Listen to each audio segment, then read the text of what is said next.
সবচেয়ে কম বয়সী দাড়িওয়ালা নারী হিসেবে গিনেস বুক অব ওয়ার্ল্ড রেকর্ডে নাম উঠেছে ভারতীয় বংশোদ্ভূত ব্রিটেনের বার্কশায়ারের বাসিন্দা শিকা হারনাম। 6 ইঞ্চি লম্বা দাড়িতে তিনি এখন অভ্যস্ত, এতে সম্মানিত বোধ করার কথাও জানান তিনি।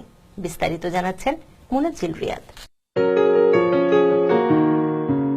ভারতীয় বংশোদ্ভূত নারী হারনাম কাউয়ের টানা টানা চোখের সুন্দর চেহারায় যখন প্রথমবার পুরুষের মতো দাড়ি আবিষ্কার করেছিলেন, তখন হয়তো অনেক হতাশ হয়েছিলেন তিনি। কোনো অভিশাপের ফল হিসেবেই মেনে নিয়েছিলেন এটিকে।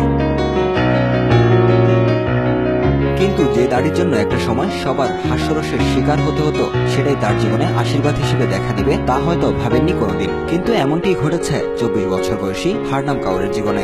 This is who I am. I'm different and I've learned to accept it fully. সবচেয়ে কম বয়সী দাড়িওয়ালা নারী হিসেবে নাম উঠেছে গিনেস বুক অফ ওয়ার্ল্ডে। হারনামের দাড়ি এখন 6 ইঞ্চি লম্বা। এই প্রাপ্তিকে অনেক বড় সম্মাননা হিসেবে দেখছেন তিনি। The way that God made me and I'm happy with it.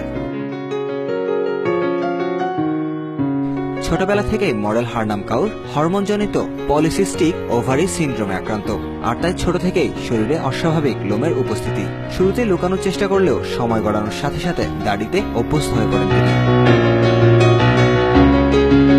নিজের মুখের এই দাড়ি নিয়ে এখন যথেষ্ট সুখী হারনাম। বিভিন্ন সময় তার প্রমাণও দিয়েছেন তিনি।